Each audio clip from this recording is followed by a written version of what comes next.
Olá, galerinha, tudo bem com vocês? Bom, conforme o nosso combinado, né, as nossas aulas são interdisciplinar com a disciplina de História e Geografia, né? E conforme a professora Giovana já postou nos grupos de WhatsApp, é, ela não estava em condições de gravar uma videoaula, né? Então ela gravou um podcast para vocês e postou lá na plataforma a parte de história, tá?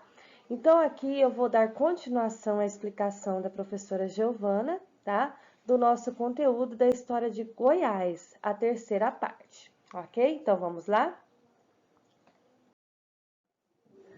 Bom, a professora Giovana, ela falou é, um pouquinho sobre a bandeira do Anhanguera Pai, né?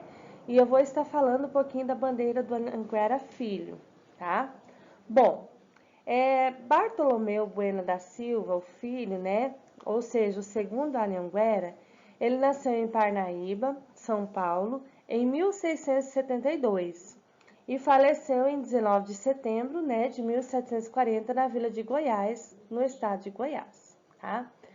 Em 1701, atraído pelo descobrimento do ouro na região de Minas Gerais, o segundo Anhanguera, né, ele estabeleceu-se em Sabará e mais tarde em São João do Pará e em Pitangui, tá? Onde foi nomeado ali assistente do distrito. Os conflitos, né, entre os emboadas e mineradores de São Paulo e os levantes ocorridos em Pitangui, encabeçados aí por seu genro Domingos Rodrigues do Padro, levaram então a eles a voltar para a capitania de São Paulo e a se fixar lá em Parnaíba, tá? Em 1720, dirigiu uma representação a Dom João V, né, pedindo licença ali para voltar às terras de Goiás, onde seu pai, né, encontrara ali então as amostras de ouro, tá? Em troca, ele solicitava do soberano o direito de cobrar taxas sobre as passagens de rios. E em 1722, sob o seu comando, a bandeira seguiu para Goiás, né, juntamente com ali numerosas parentelas dos sertanistas, né, que durante quase 3 anos explorou os sertões goianos em busca da lendária Serra dos Martírios, tá? Em 1725, ele conseguiu encontrar ouro no Rio Vermelho, né, próximo ali à antiga capital de Goiás. Então ele voltou à região no ano seguinte, né, quando na qualidade de capitão Mor, né, regente das Minas, fundou então o Arraial de Santana, né, que foi elevado em 1739 a categoria de vila como Vila Boas de Goiás, tá? Então, atualmente, cidade, né, de Goiás, conhecida então como o Goiás Velho, tá? Além do referido cargo, né, de Dom João V, concedeu-lhes também sesmarias e a cobrança de direitos sobre a passagem de rios que conduziam, né, às minas goianas, tá? Então, no entanto, né, a pretexto que o Anhanguera havia sonegado, né, as rendas reais, o direito de passagem foi retirado em 1733, na medida em que se organizava a administração estatal de Goiás, tá? Então, a autoridade do sertanista ia sendo limitada pelos delegados régios, tá? Então, ao falecer em 1740, Bartolomeu Bueno da Silva, então, estava pobre, né? E reduzido a um exercício de mando quase decorativo, tá?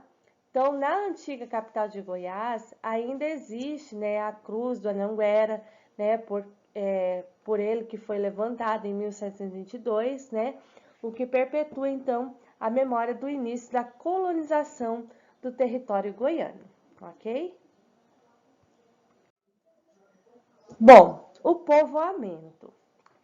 O povoamento de Goiás, meninos, ele se inicia pelas descobertas de Bartolomeu Dias Bueno, tá? O Anhanguera. Então, o ouro em Goiás, ele foi o motivo da conquista do sertão pelos bandeiras, né? E sua fixação nesse território. Então, na região da cidade de Goiás, funda-se o Arraial de Santa Ana, tá? É uma diversidade de garimpos, né, às margens do rio. Então, com a divulgação de ouro em Goiás, possibilita então um povoamento rápido e sem planejamento. Da mesma forma, os povoados eles surgiam e seguiam as margens do rio, e logo o ouro, né, se esgotava e a população vinha migrando, tá? Migrava, né? Então, as regiões que eram conhecidas como as áreas de povoamento do Centro-Sul, como Santa Cruz, Santa Luzia, Meia Ponte, Jaraguá e Vila Boa, tá? Então, havia outras áreas de povoamento também no Alto de Tocantins, né? Região norte, ali onde estavam os lugarejos, Traíras, Águas Quentes, São José, Santa Rita, Muquem e outros, tá? E em outra parte, a população ela estava espalhada pelos sertões áridos, né, das Chapadas Goiana, e entre regiões isoladas no sul e sudeste que viviam da atividade agropastoril, tá? Nos períodos do século 19 e 20. Então, todos os dados que eu citei para vocês, né, foram aí embasados nos escritos de Palacim Moraes, tá? Então, a sociedade goiana, né, durante o ciclo do ouro, ele teve um crescimento populacional relevante e o seu povoamento ele foi rápido, destacando que Goiás era um território de índios, tá? De escravos e emigrantes das regiões sul e sudeste do país, tá? Então, tinha muitos ali que permaneceram, né? Executavam as atividades comerciais, distante do ciclo do ouro, dedicavam-se na criação de gado, né? Era uma opção, né, naquela época, para o vasto território. Não havia sentimento de igualdade entre os indivíduos, né, pois a regra ali era do antigo regime estamental, né, com direitos diferentes para uma diversidade de classes sociais. Então, com a queda da produção da mineração, o número de escravos também caiu, né? A importação entre o ano de 1775, a mão de obra escrava, ela ia declinando, tá? Então, com a base econômica das cidades em declínio, uma importante contribuição, né, para a mão de obra escrava na proliferação de mestiços e homens livres nos centros urbanos, ok? Então, esse foi o povoamento do estado de Goiás. A ocupação mineradora, ou seja, mineração, né? A mineração em Goiás, ele teve seu auge no século XVIII, né? Onde os bandeirantes eles fixavam a população de acordo com as descobertas dos minerais. Então, no Arraial de Pilões, não foi diferente, né? Os bandeirantes eles descobriram ouro e diamante nos rios Claros, né? E Pilões. E logo ali, então, iniciou o povoamento, né? Que em alguns casos compõe o urbano nacional atual. Então, o Arraial de Pilões ele foi construído, né, no século XVIII a partir da prática da garimpagem, tá? Então, a primeira região ocupada em Goiás foi a região do Rio Vermelho, tá?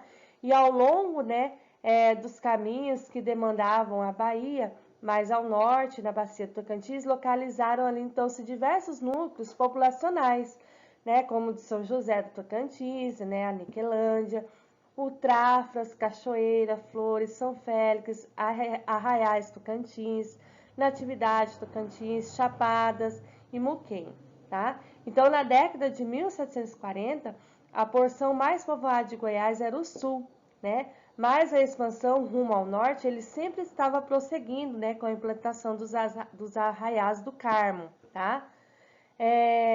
E em 1739, né, o Arraial de Santana, ele foi elevado à condição de vila, né, que é o chamado Vila Boa de Goiás, ok? Bom, o declínio da mineração. A época do ouro em Goiás, ela foi intensa e breve, né? Então, após 50 anos, a mineração entrou em rápida e completa decadência. Por outro lado, só se explorou o ouro de aluvião, isto é, né, das margens ali dos rios, e a técnica empregada era bem rudimentar, tá? Então, Goiás, ele pertenceu até 1749 à capitania de São Paulo. Após essa data, ele tornou-se capitania independente, tá? Então, com o declínio do ouro, né, o governo ele adotou medidas administrativas que não trouxeram resultado satisfatório. Então, não havia um produto tão vantajoso, né, que pudesse lhe substituir o ouro, né? E até então sinônimo de lucro fácil, tá? Então, com a economia fragilizada, né, a sociedade goiana, ela regrediu a uma economia rural e de subsistência, tá? Então, meninos, a mineração em Goiás, ela teve seu ápice ali em 1750, né? E de 1751 a 1770, a extração e a exploração do ouro, ela foi diminuindo drasticamente, tá? Então, no ano de 1770, né, adiante, a mineração ela entrou em decadência, tá? Então, o que acabou provocando, então, o abandono de muitos povoados goianos, tá? Com o movimento da independência do Brasil, né, no século XIX, não alterou o quadro social e econômico de Goiás, né? Alguns grupos oligarcos, né, eles se destacaram durante o período imperial e permaneceram ali no poder até as primeiras décadas do século XX, né? Como os Bulhões, né, os Fleury e os Caiado. Então, no ano de 1818, né, por carta régia de Dom João VI, a vila ela tornou-se a cidade de Goiás, tá? Então, após a mineração, a economia goiana no século XVIII e século XIX passou a se dedicar mais às atividades ligadas à pecuária e agricultura. E no século XX, Goiás desenvolveu então a agricultura como a principal atividade econômica, tá? Porém, durante as 3 primeiras décadas desse século, Goiás ele continuou atrelado ali à política oligarca da Primeira República, certinho? Bom, a atividade agropecuária nas regiões mineradoras. Bom, meninas, a história econômica e urbana do estado de Goiás, ela começa com o ouro, né? Como nós vimos anteriormente. E tudo aquilo que a exploração do mental representou, tá? Então, este primeiro ciclo, ele se inicia na década de 1720, né? Com a chegada ali dos bandeirantes e a ocupação oficial do território. E estende-se de grosso modo até 1820, tá? Momento em que a extração aurífera já não era uma opção economicamente viável.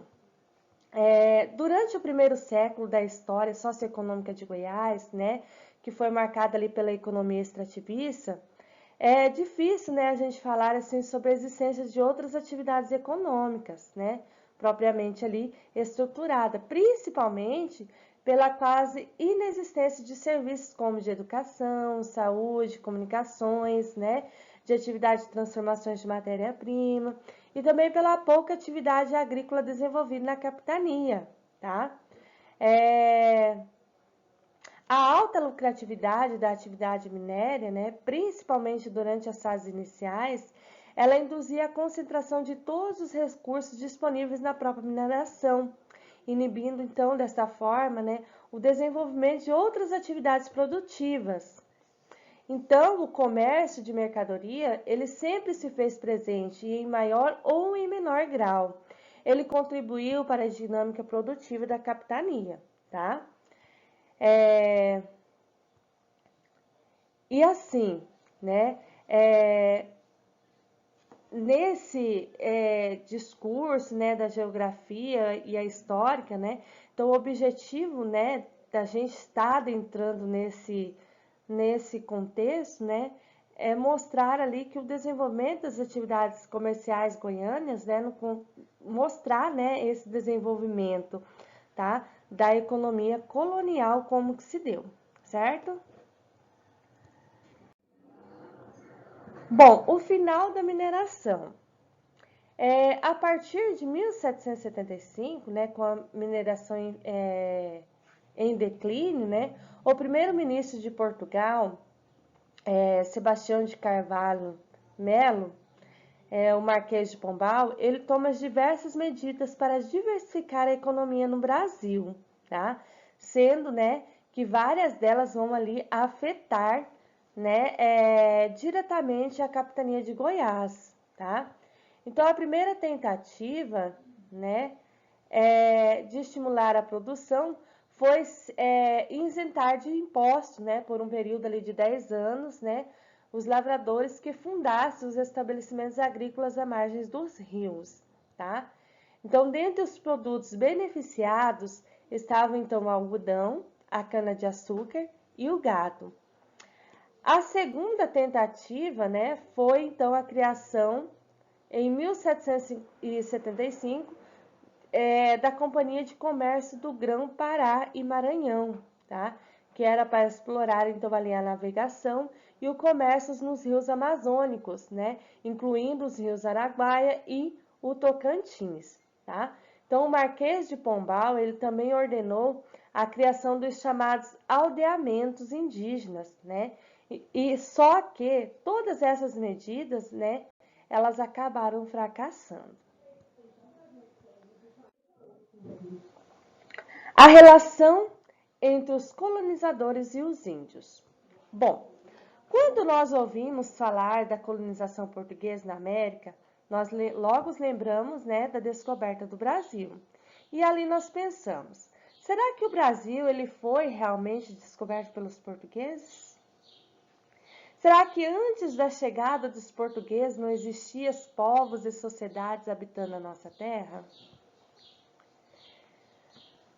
Mas é lógico, né, que existiam ali habitantes no Novo Mundo, né? Eram os diferentes povos indígenas, né, que considerados, né, os povoadores da região. Então, o processo que promoveu o primeiro contato entre os portugueses e indígenas foi um encontro de culturas ou uma conquista, um desencontro de culturas? Bom, meninos, a colonização portuguesa, ela teve como principais características a submissão e o extermínio de milhões de indígenas. O processo de colonização portuguesa no Brasil, ele teve um caráter semelhante a outras colonizações europeias, tá? Como a colonização espanhola, né, que conquistou e exterminou os povos indígenas. A coroa portuguesa, durante as grandes navegações do século XV e XVI, ela tinha como os principais objetivos, né, a expansão comercial e a busca de produtos para comercializar na Europa, né, para que eles pudessem obter o lucro. Lógico que existiam outros motivos, porém, né, focaríamos só em dois. Em 1500, né, os primeiros portugueses que desembarcaram no Novo Mundo, ou seja, na América, eles tomaram posse das terras. Logo em seguida, eles tiveram então os primeiros contatos com os indígenas, né, que eram designados ali pelos portugueses de selvagens, tá? Alguns historiadores, né, chamaram ali o primeiro contato entre os portugueses e os indígenas de encontro de culturas, né, como uma tentativa, né, de amenizar e adocicar as péssimas relações que foram mantidas, tá? Mas podemos perceber também que o início do processo de colonização portuguesa, ela foi um desencontro de culturas, né, que mais correspondeu ali ao processo de extermínio e submissão dos índios, tá? Tanto por meio dos conflitos com os portugueses, quanto pelas doenças trazidas por eles, né? Como a gripe, a tuberculose e a sífilis. Meninos, lá na nossa primeira aula de Geografia Histórica, que nós falamos sobre de Goiás, eu falei lá para vocês que o território de Goiás ele já era habitado por índios, né? Então, já era uma região habitada por pessoas indígenas, né? E ali foram chegando, então, os colonizadores e fazendo, então, aquela mistura de raças, tá? Então, dentre os povos que habitaram Goiás, nós podemos citar, lembrem lá dos primeiros slides, o Goiá, o Caiapós, os Chavantes, os Crixás, o Araés, tá? Entre outros aí. Então, muitos desses povos, eles foram completamente extintos, né? Ou fugiram ali para as mais remotas regiões da floresta amazônica. Por quê? Porque eles queriam escapar, né, dos colonizadores que vinham, tá? Então, meninos, a nossa aula fica por aqui, tá? Espero que vocês tenham gostado. E qualquer dúvida, pode estar me procurando no WhatsApp ou eu, a professora Giovana, tá? Espero que vocês estudem bem. Esse slide, né, vai estar disponível na plataforma de História e na plataforma de Geografia também, tá? Já é conteúdo da nossa prova de bloco da semana que vem e também fará parte da atividade do portfólio, tá bom? A segunda atividade avaliativa. Meninos, um grande abraço para vocês, um enorme beijo. Estou morrendo de saudade de vocês, tá bom? Espero que tenham gostado. Fiquem todos com Deus.